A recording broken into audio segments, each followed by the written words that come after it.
But let me introduce the next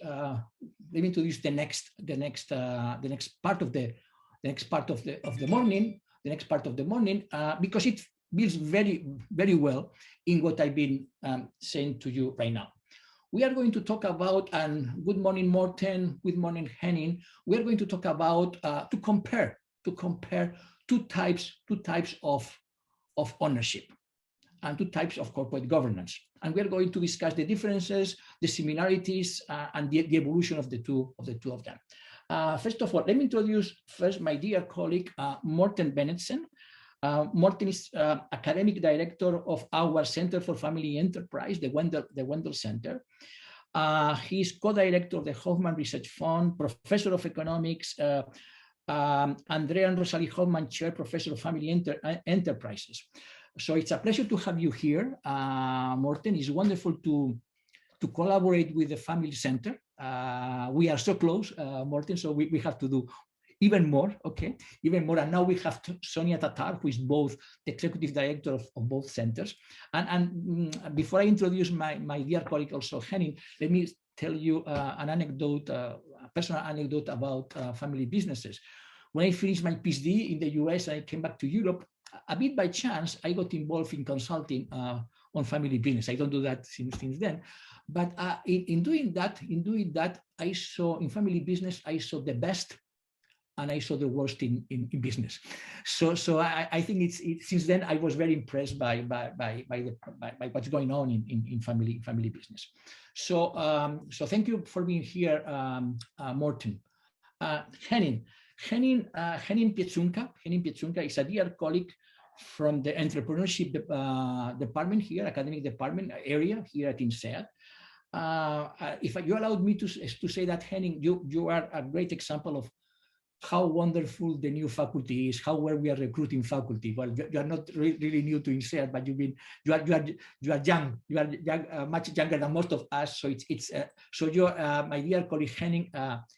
He's good at everything he does. He publishes in the most distinguished academic journals, and in teaching, he's winning all the teaching awards there are. In fact, as a personal anecdote as well, let me say that a few years ago, I was teaching an elective in the MBA. I was doing very well. And I thought, oh, perhaps I'm going to get the best teaching award, but I didn't get it. It was Henning who stole it from me just by a very few points. So I envy him. I envy his young age and how clever and hardworking and brilliant he is. So thank you both. Let me tell you why we are just quickly comparing startups. This is the focus of Henning, right? And Morten, family business. They are very different. In family business, what the key objectives are: control, preservation, longevity. There are some emotional wealth kind of goal there. Startups, they are very different. It's fast growth, preparing for exit, the ownership. But what happened in both, they are very different. But what happened in both startups and family businesses is that corporate governance and board practices change a lot in startups, because they want to sell it. They go to go from the entrepreneur to other types of ownership. And in family business, so often governance change with the change in generations. So lots of differences, but some commonalities. So without further ado, I think that you have some presentations, the two of you, to share with the audience. And then we are going to engage in a conversation. I'm going, please, the participants in the event, send us questions. If not, I will also jump in with my own issues for the two of you. So thank you, Morten. Thank you, Henning. Morten, the floor is yours. Thank you so much, Jose, for the nice words and the very inspiring introduction talk. And thanks to Sonia and Ivy and the whole team around the Corporate Governance Center. It's a pleasure to be here, and it's a pleasure to be with so many audience, even though that we can't see you around in the world, and particularly in Asia. Let me open this roundtable by talking about professionalizing the family firm.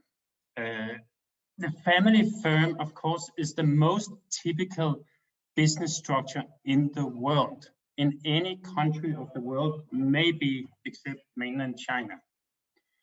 So, this is not a rare phenomenon. The family firm comes from a governance perspective with some advantages and some challenges. And on the advantages side, we often talk about that they have a flexible governance model, very fast in making decisions, that they sometimes, some of these family firms are look longer than the typical, at least public traded firms, 3 months ahead, quarterly accounting perspective, and that they drive business from relation-specific assets. That could be, for instance, the name, the legacy, the history of the family and the business. It can be the network that a very connected family has in business and politics, or it can simply be the strong values that have driven the family and the business sometimes for centuries, generations and centuries. All of these things are the strength of family firms. Now, today we'll talk more about the professionalization, and that comes with some of the challenges that family firms have today, not least in a post-COVID context. I tend to put all the challenges into an umbrella that I call long-term planning. Now, if I have to divide it up a little bit, I would say there are a number of dimensions in this, but let me just mention 3. And in this post-COVID or COVID environment we are in now, many family firms have struggled with the strategies, providing or developing agile, resilient business strategies to an ever-changing world, and a world which is hit by shocks in a degree we haven't seen before. Another dimension is the long-term transition planning, going from current generation to future generation succession in family firms, ownership and management. And the third dimension, which is the one I focus on, is really the professionalization of the family business. And what do I mean by that? I tend to take a very broad view on what it means to professionalize a firm. To me, it's the development of an organizational structure that exploits all human resources for a common goal. So we're talking much more than just finding external board members or just finding a professional CEO, which in itself is super complicated and very interesting. I tend to say the popular phrase that it's like going from the founder's solo musical performance into a well-organized symphony orchestra. And this, let me say, this illustration is from a book which is supposed to be published very, very soon on the management of family firms.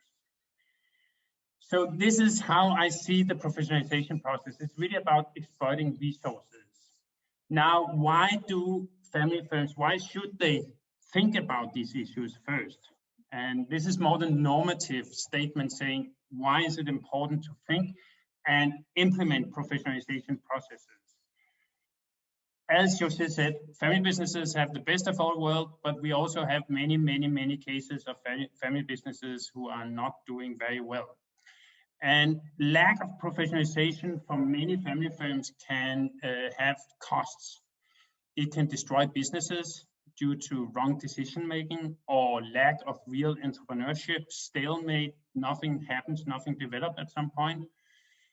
It really increases what I call the key personal risk. When we have an organizational structure which depends super much on one individual or two individuals or very few value creators, obviously, what happened to these people can be a risk for the corporation. We all know stories about family firms which have been in big crisis because the value creator has died by a heart attack or has been in hospital for a very long time by heart attacks. The third thing is that it makes lack of professionalization often makes transition more difficult. When next generation do not understand the structure, when they do not understand what the governance situation is in the firm, it increases fights both before and after the succession, but it also makes the talented next generation, those who are at the MBA programs in INSEAD, wanting to get away from the family business and go to the more professional structured firms. It makes talent in general, non-family talent, harder to keep in the family firms if they feel there's a glass ceiling, if there's no rules, if there's no structures around them. And it makes capital harder or more expensive it makes investors less interested in the family business. So these are all the good reasons why families should think about professionalizing their firm. Now, in reality, my experience is that it happens sometimes because of these good reasons, sometimes because something happens. And my experience tells me that there are at least 5 cases, many other cases, but at least let me mention 5 situations where we often see that families start to think about professionalize the firm. The first one is really or we call them the opportunities. You know, new business strategies are needed, new areas, new markets, maybe new products. Maybe we need to digitalize all our old family business, and we simply need outsiders in the board, outsiders in the family, outside the family, who can help us making these opportunities into value of the business. A very similar thing is that some family businesses just become very, very successful and they grow like crazy. I think one of the very recent cases here is the Birkenstock sandal company, which have just been sold, right? But you know, they were 300 years old family firms and they just made sandals. Suddenly it became the most successful business in the world, and they need a professional. You know, the family members were simply not able to manage they managed it for 272 years, I think, and then they got a professional CEO when it all took off. And that led to the sale that we just heard about. These are the opportunities. Often it also happens because of the threats. And I think as an external, potentially board member or CEO in family firms, you really have to understand the differences between the opportunities and the threats. Often it simply comes because the family is doing badly. It's in financial distress, potentially bankruptcy. The family give up and they think they can hire messiahs out there. And you, as a messiah, have to come in and change everything in the family business and make it a successful family business as we knew it again. Obviously, this is much more challenging. It's also the situation that sometimes families fight too much and they become a stalemate. They can't make decisions. And then they think that they can hire messiahs from outside or a board from outside that can solve all the family businesses and make it work again. And then another threat is that there are no successors. And in these cases, it's typically a process into professionalization if the next generation is not interested or not capable. But there's also the situation where the next generation is just too young, too inexperienced. And then we talk about the placeholder CEOs. And as a family, as a non-family member into the leadership of firms, you really have to understand what is your role. Are you just warming the seat until the next generation is ready? Or is this a true process in the professionalization? So one message here is really both family and outsiders who come into family firms should really understand why this process happens. What does it mean? It means a lot of things, but let me just mention 3 things here, given the time that we have. Often, external C-suite boards are really good at formulating business strategy, and developing long-term, agile, resilient business strategies are super important. In the world we live today, with the pandemics, with the crisis, with the changing competition, with all the industrial revolutions, the technology, machine learning, whatever it is, resilient and agile business strategy is the key for the future. And professional people are really good at that. But the special thing, of course, in the family context is that it has to integrate the relation-specific assets. You know, what the history, what the legacy, what the way of driving the business has been as a family firm, the name, the value-based leadership, or the networks.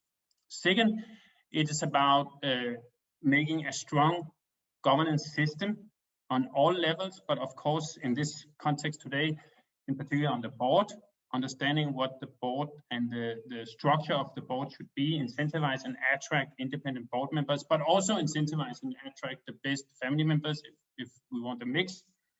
And finally, integrating and incentivize the right C-suite executives in the firm. Now, over the years, we've done much research on that, and we have to say that professionalizing the C-suite is, on average, seems to be a good idea in well-done family firms. Now, averages, of course, have a lot of success, but a lot of failures too. So what we actually did was that we went out here last year and interviewed 45 of the biggest family businesses in Europe, really some of the large ones, and you know most of the names, but unfortunately the study would be anonymous. And we asked them about these things. What are the essential in the process? What are your experience in working with external C-suites if it was the family? And when there was the external people, we asked them about what is your experience? What does it take to work in a family business governance model? And I could talk a very long time about that, but let me just summarize at least 3 of the insights I think these 45 interviews, which were each of them 2 hours long, really gave us. And I think the first one was culture and trust. If you want to get into a family firm in the board, in the C-suite, it's all about relationship, trust, and culture. Any external board member, any external C-suite member should understand and sign up to the value, the relationship in the family business. Many family owners, even today in big companies, would say they're very proud they never looked at the CV. Now, that's a very bad advice to give, but it really means that the family is about trust and relationship to these potentially new people who are going to take the firm away from them. And one of the quotes that we have here from a very senior guy was that with an external CEO, you're always suspicious that they have a hidden agenda. We don't want to break the atmosphere with a greedy man who looks for short-term personal. And this is, everybody has to be clear and transparent about that. Then very shortly, it's also very important that the succession plan within the family is held apart from the professional part. The family, the new CEOs and the boards in general are not family advisors. They're not there to help the next generation. They're there to create a professional business. And let me emphasize in the end that it really gives rise to this triangle. And the triangle, now Jose showed other triangles about management, board, and leadership. Now the triangle, really important triangle in the family business governance model is between the CEO, the external CEO, and here the key for success is really the personality, the competence, the personal interest of the CEO, and you have to be a very robust person because there will be idiosyncratic things happens that you could never think about would happen in a non-family business. You know, old family members call in about something which is super important for them and has not very important for the business. But these idiosyncratic ways of reacting is very important. You have to be robust and you have to be honest and you have to be trust. Build trust is everything. On the other hand, the family have to accept the rules. The CEO is not a family advisor and the family should speak with one voice. The most poison thing that can happen in this process is when each family member comes and have a hidden agenda and try to be friends with the CEO who have to manage all these things. That's a death of this relationship. And then the board, which is most interesting here, should really be aware of that is business focused. In general, the board, as a board member, you're business focused, but you're also challenging the family. You're not just there to please the family, because if you're just pleasing the family, then the CEO comes in a very difficult situation. The board has to protect the CEO in this process, to screen the CEO from the idiosyncratic behavior of the family. And the key person in this process is really the chairman of the board. He is the one, together with the chairman of the family, maybe it's the same person then as the vice chairman of the board.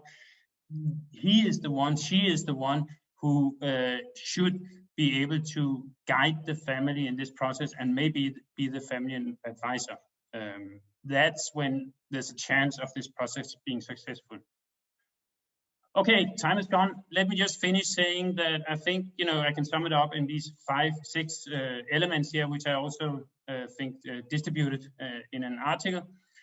The objective is really to build and exploit leadership resources at all levels. The rationale, it either comes from threats or opportunities. The benefits, recruit talent, reduce key risk, and attract investment. The drivers, strategy, leadership team, and board structure. The success of being an external CEO or board member is really to be robust, respect, and understand the role of the family, and you are not a family advisor. And the role of the board for this important thing here, you have to be business focused, execute business elements. Some of you might be the family advisor, the chairman, and you have to protect the CEO. Thank you very much, Jose. Okay, thank you very much. I try to put my camera best. Okay, better. Okay. Oops, no. Anyway, so let me stay here. So thank you very much, Morten. I already have a couple of questions in my mind that I will ask you later on convergence of governance practices in family business with other types of ownership. Okay, Henning, it's your time. Thank you very much. Excellent. So you should be able to see my slides right now. Can you see my slides, Jose, Morten? Yes, I can see your first slide. Yeah. All right, excellent. So we have 63 slides for 15 minutes, so please button up, all right? So what I'm going to do in the next few minutes with you is that I run through a few kind of aspects about boards, okay? So the very idea of the next 15 minutes, this presentation is directed towards people who work on boards of new business ventures or entrepreneurial companies, okay? So if you are sitting in one of these seats or want to sit in one of these seats, this very much is for you. Otherwise, so I will not differentiate all that much between the chair and the CEO. In general, I will in the next few minutes basically take both of these actors' perspectives. So we will sometimes take the perspective of the CEO and sometimes the perspective of the chair. If you are thinking that these two men are actually not sufficiently diverse, I would fully agree with you. And that's very much kind of the point Jose made before, that we need more diversity in these boards. And I'll come to this in a minute about. All right. So let's actually jump into like the middle of things. What is actually the CEO's responsibility in all of this? Okay. And that's very important. And I think this is something which is sometimes a little bit underestimated about CEOs. Managing the board is the one task the CEO cannot outsource. And I really want you to let that sink in for a second. If you're a CEO and you don't like hiring, you give it to your HR officer. If you don't like marketing, you don't give it to your chief marketing officer. You don't like technology, you give it to your CTO.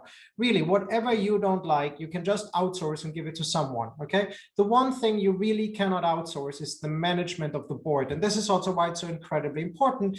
But at the same time, CEOs are not always doing a great job in managing the board. And I would say an important part of being a board member is actually holding up the CEO to high standards so that the board, he or she, actually manages the board well. All right. So one of the questions here is, what is the difference actually between a venture board and a corporate board? A lot of you kind of given your background. I actually focused on like boards of large or medium-sized companies. And I thought I spent like a minute about the difference between venture boards and classical corporate boards.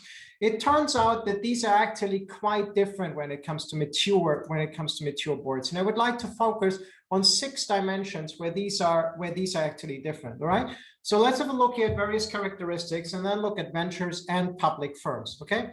One aspect here is to what degree is the board an internal governance mechanisms, okay? So to what degree do you care of governance issues? And that is something where it's actually exactly the same, right? In both cases, the board plays a governance role, but then there are also important differences. Think about what we classically know about the principal-agent alignment. And Morten has already referred to this briefly by kind of pointing out, look, sometimes you're worried about hiring CEO because the CEO might just not do what you expect him or her to do. But here's an interesting aspect. If you actually hire, if you have a CEO in a venture, the CEO typically has an enormous amount of the shares. So the alignment between the principal and the agents or the shareholders in the management is very high. In a public company, that's not the case. In a public company, there's a much higher chance that the CEO will sure buy a jet for him or herself. All right. But you don't have to worry about these kind of things so much in a venture because a lot of the money of the CEO will be tied up in the company. What are the director's financial incentives? In a venture, extremely high, because a director in a young venture will not make a substantial amount of money if the company is not doing well. By contrast, in a public firm, look, you get this yearly paycheck. It's really nice. And whether the company is successful or not does have a relatively limited effect, actually, on your financial incentives. To what degree do directors not need to have knowledge of the specific sector? In a venture, that is very high. You can't say, oh, I'm a biotech person, but now I'm going to join that e-commerce company as a CEO, as a board member, okay? By contrast, it would be perfectly fine to do this in a large corporate firm. And the reason for that is, in a large corporate firm, if you're a board member, the knowledge you need to have is much more process-oriented.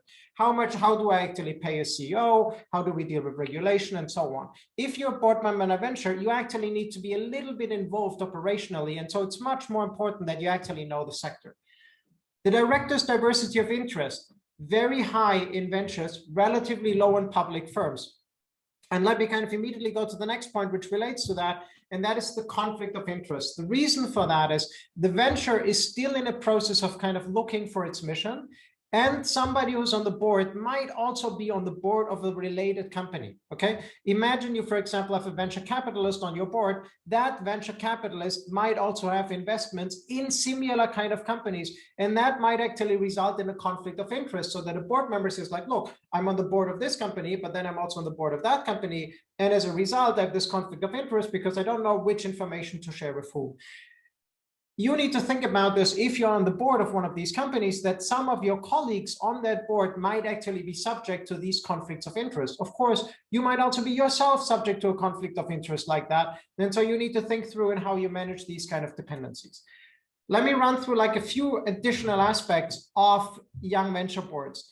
Boards and their members can ever elevate ventures. There's an enormous amount of value that you can create, okay? Good mentors leverage the strengths of venture teams and how to compensate for the deficits. Mark Suster, a very successful venture capitalist, points this out, looking at the rise of crowdfunding. The rise of crowdfunding, so the first wave of founders gleeful that they could raise capital without having to deal with terrible venture capitalists. I think we are far enough into this trend to see that having strong board members, including venture capitalists, is a healthy alternative to party rounds of crowdfunding with no oversight. Similarly, Steve Blank, a veteran board, can bring 50 to 100 times more experience into a board meeting than a first-time founder. Venture capitalists sit on 6 to 12 boards at a time, assume an average tenure of 4 years per board, assume 2 veteran PCs per board, so you have 50 to 100 times more experience. Okay, so this can make an enormous difference. You people can actually create an enormous value on these kind of young companies. When you have like a young founder who doesn't have a lot of experience, you can bring all your experience and help that young founder. So it's great if everything goes well, but you know, like when things go well, it's fantastic. However, if you do not manage the board well, your venture misses out on all kinds of things. You miss out on referrals. You also miss out on industry expertise. You also miss out on venture expertise. You also miss out on reputational effects.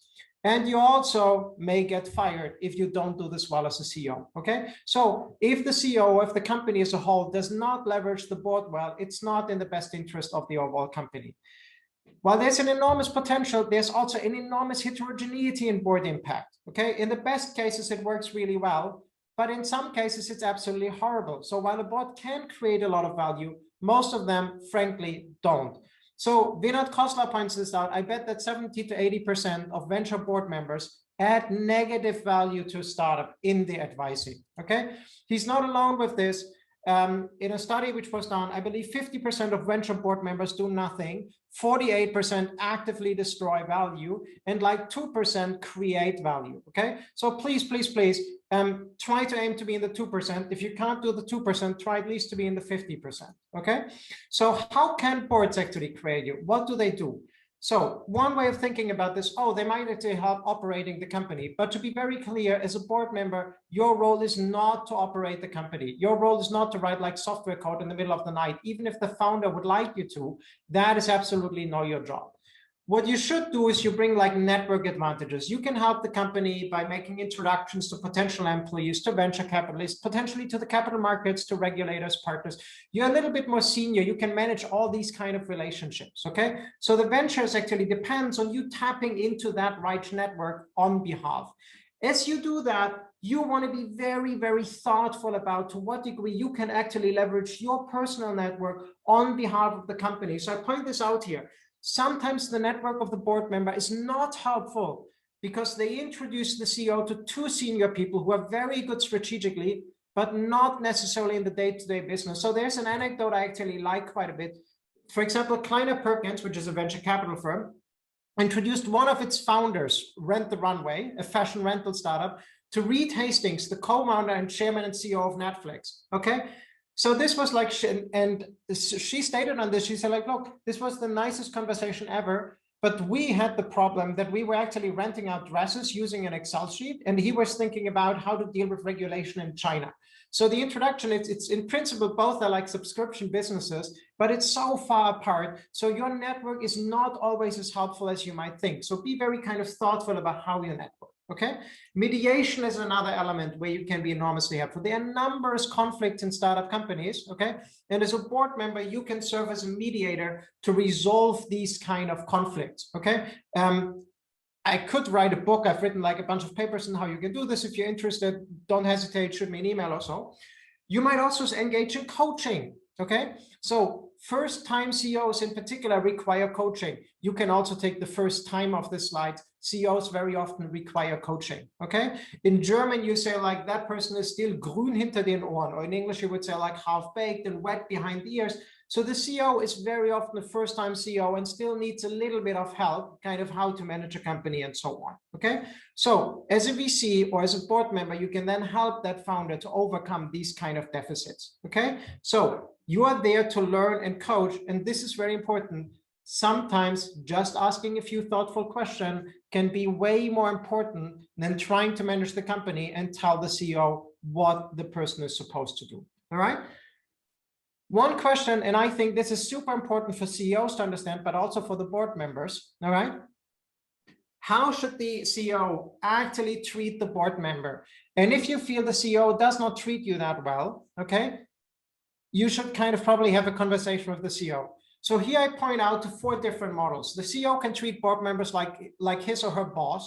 They can treat him like his or her mentor, like his or her peers, and like his or her subordinates, all right? So I don't have a poll here, but normally when I run a poll, when I teach these workshops, about 50% say bosses, 25% say mentors, 25% say peers, and absolutely no one would say that the CEO should treat the board member as their subordinate.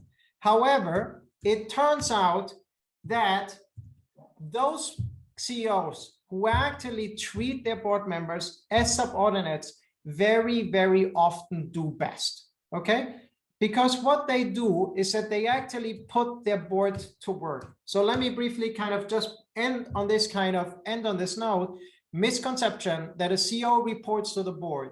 The CEO puts the board to work is rarely the one who loses the board's confidence. And if you think about it, so I always tell this to my students in the MBA, and I like to think I act a little bit like that. If you're thoughtful about it, you treat your CEO quite a bit, your boss, a little bit as your subordinate. But what I mean by this is that you basically try to enforce the following role distribution, that you say like, look, I want to deliver on the goals you have set for me, but now I need this, this, and this, and this from you to actually succeed. So if I would talk to the dean of INSEAD, I would not just say, oh, you're so fantastic, this is amazing, but I would also say like, look, I want to help that INSEAD continues to be a world-class institution in terms of research and teaching, and here are the things that I need from you to actually get that to work. And my impression is the dean actually appreciates that much more than just me kind of deferring in high status terms, okay? So make sure that as board members, you actually work on behalf of the company and that the CEO actually knows how to use you. These were the few minutes I had with you, okay? So putting one's board to work is the hallmark of a great CEO. Otherwise, on a related note, in case you're interested, I currently teach a free webinar, not right now, but these days, on venture capital, business angels, and startups. So if you're interested, feel free to join. I will put the link in the chat room. So if you're interested, you can just sign up for this. It's a 3-hour workshop. It's completely free. You don't have to buy anything. I don't sell steak knives or something like this. So just feel free to kind of join and learn more about like venture capital, business angels, and startups. Otherwise, this would be it. Thank you so much for your attention.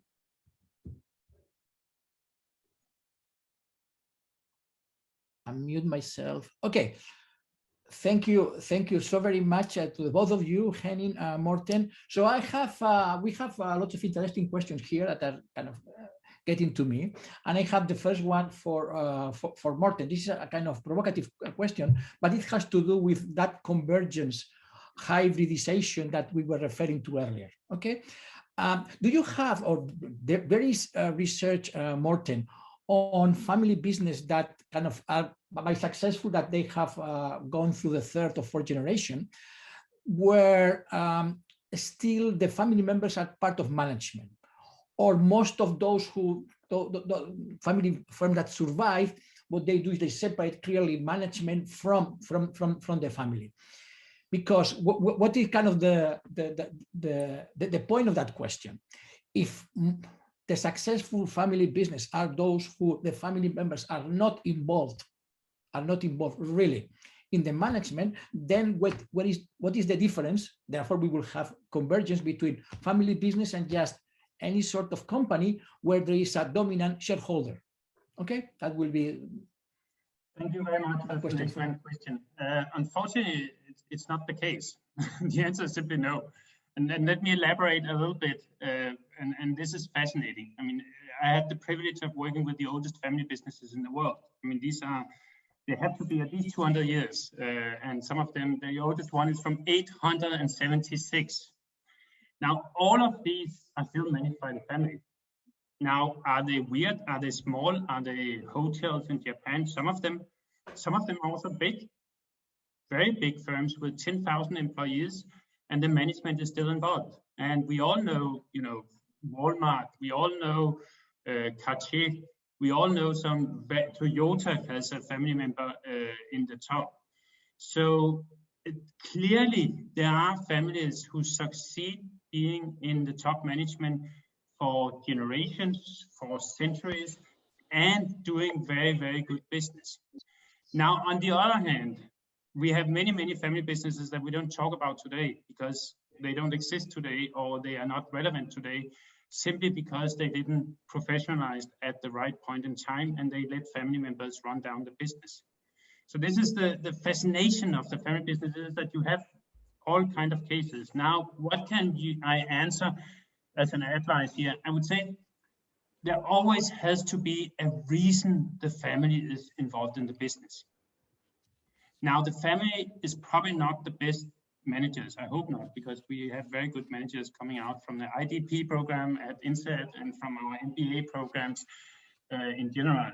Family members, on average, are not too educated, not the smartest people in the class, all these kind of things. It's a small pool, right?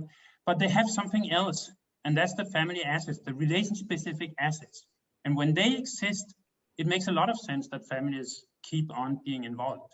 Hermes is such a case. They had outside management for 14 years, but because the name and the legacy is so important, they now have a family member who's doing extremely well, the most successful luxury company in the world, right?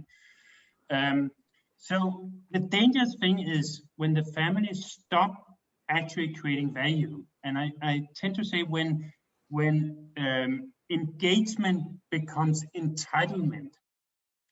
And this we see many times where, they start out as engagement, the family create a lot of value, deliver value-based leadership, long-term leadership, all these kind of things.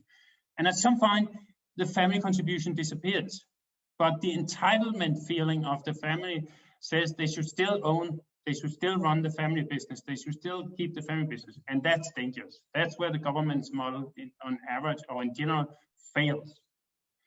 But I don't think there's a conversion in the sense that actually some of the most successful family business today, they have a clear pattern of A, often not being traded on a stock exchange, and B, actually understanding that the family can create value. Tata in India, I mean, the name of having a family member there is super important. They have their own conflicts, as we probably know, and it's to elaborate, but many of the biggest family firms, in particular in Asia, the family still creates value. So I would say we can't say that in general, but I would say that the dangerous situation is when the family don't contribute. There has to be a reason that they can create more value than the smartest CEOs, the smartest board members out there. And sometimes there is, sometimes there's not. Okay, so thank you very much, Morten. That was very clear. Henning, people appreciate so very much your presentation, the clarity of your point, but there is one that goes to one of your most kind of rotund, provocative statements that you said that 98% of, if I remember well, of directors lose value. Can you just elaborate on that? Because we have many of them here, and we love to know that. So I quoted someone. I didn't say this myself. I quoted a venture capitalist who said this. All right. Look, there's a nice saying. What happens when somebody joins a board? There are typically two things that happening, like briefly after somebody joins the board. The first thing is they realize the CEO is not as stupid as they thought, and they realize they are not as smart as they thought.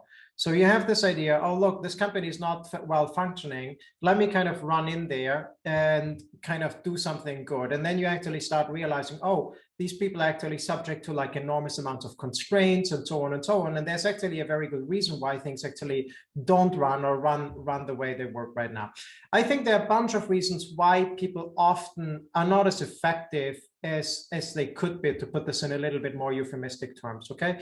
I think very often they basically kind of, there's some certain kind of biases. So very often you would actually kind of engage in pattern matching. They would say like, look, I've seen this works in a particular context, so this should also kind of work here. But just because you've seen one thing working in one context doesn't mean that it works here, right? Imagine like INSEAD suddenly starts kind of installing somebody from McKinsey as our next dean, and that person says like, oh, I've seen things working at McKinsey, this should also work at INSEAD, but it might actually not be at all, because academia and management consulting are completely two different animals. So very often kind of failed attempts at these kind of pattern matching are actually not working well. So this is why this advice I gave, to say like, look, use all your competence, use all your experience, and actually ask good questions, because there are two things which happen, right, as you ask good questions. The first thing is you actually learn an enormous amount of about the business, and can then actually provide like more fine-grained advice. The second thing which happens, you actually trigger a thought process on the side of the CEO, and that by itself might actually be more helpful than anything, to say like, look, give me an answer to this question, and that allows you to reflect in a different way. Whereas by contrast, this kind of, let me run in here and kind of tell you how to run the show, where I'm basically just an outsider, is typically not working particularly well. Okay, so thank you very much, Henning. I have because there are several questions around that, and please, very quick answers from the two of you. How do you see the involvement of the board in strategy? Because it seems that there is more and more boards get involved in strategy. Okay, so is that a trend in family business? How does that work in startups? Morten, please. Yes, that is a trend. And I think there's several dimensions. So some of them you mentioned yourself in your talk, Jose. One, of course, is the shock of COVID. You know, you have a firm which run for 100 years since the last pandemic crisis in World War I, and suddenly everything has to change, right? So the keywords now driven by this is really resilience and agility, this fabulous word that we all put something different into. And family struggled with that. I had the privilege of teach some of the very globally big family firms in the world. And interesting, the keywords in the family business circle is really agility, resilience, but then combined with strategies that takes out some of the topics you said, corporate climate change, inequality, which was kind of a surprise for me. You know, these are the richest families in the world, and you know, all they were talking about was inequality and climate change, right? And obviously, it not only affects our governance, it really makes a huge challenge to the way we develop business strategies in general. So I think this will be continue being very topical in family firms the next many years, until we solve the small problems of climate change and inequality in the world. Right? Okay, thank you, Morten. Henning. You see, I'll give you like my one. Look, there are like 5,000 different ways of answering this question. What would be my one take if I would be a board member, or where how I would focus on this? and that would be focus on fit between decisions. So I recently got involved with a company, and this was like hilarious because they made like really good isolated decisions. Okay, so they, for example, they had a fantastic marketing campaign which allowed them to position themselves as a quality leader in the industry, and they did really well on this. But at the same time, they realized, look, we give these lifelong guarantees, and that really sucks for us from a financial standpoint, because people are actually not buying like new widgets from us, and it's like expensive. And so what they ended up doing is they actually reduced their lifelong warranty, but basically like a different part of the organization. And so you get these kind of odd things that on the one hand, you position yourself as a super quality leader, but then at the same time, you drive down the guarantee you give to your customers. So, and I think this is something where the board can play an important role by not just looking at like a single decision, but looking at the set of decisions an organization is making and to say like, look, how do these actually fit together?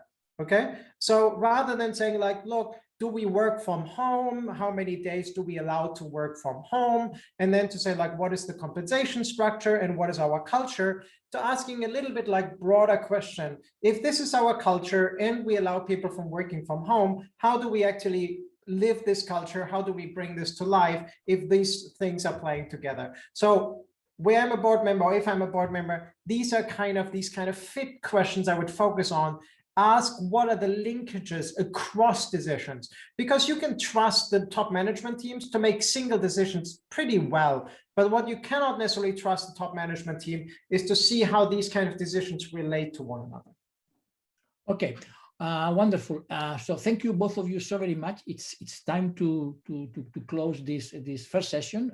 This has been quite exciting, interesting, thought-provoking. So just a couple of things. Let's keep the conversation going. Morten, you are going to have a book out, if I remember well, soon. Is that okay, Morten? Yes, actually, we have two. One about the very old family business, well, and one about this management. Okay, so we need to cope with you. I mean, your colleagues. Okay, well, I have one book out soon, but anyway. So Morten, you know, our participants know where he is.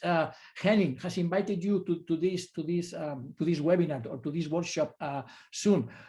You know where they are. They are wonderful colleagues. I don't know, Sonia or Ivy, can we share the questions for them? If one day they have time, they could answer some, because they have a few questions that we were not able to answer. Is that okay, Sonia? We are already trying to do it. Sure, okay, Jose Luis. Okay. Sure, that way try to do it. Okay, yes, thank you, Jose Luis. We'll share the questions and we'll come back to the audience. And also now I see they are behind the scene also responding. So let's continue. Okay. Sure. You can also shoot me an email also if you want to. It's on my website, so just shoot me an email.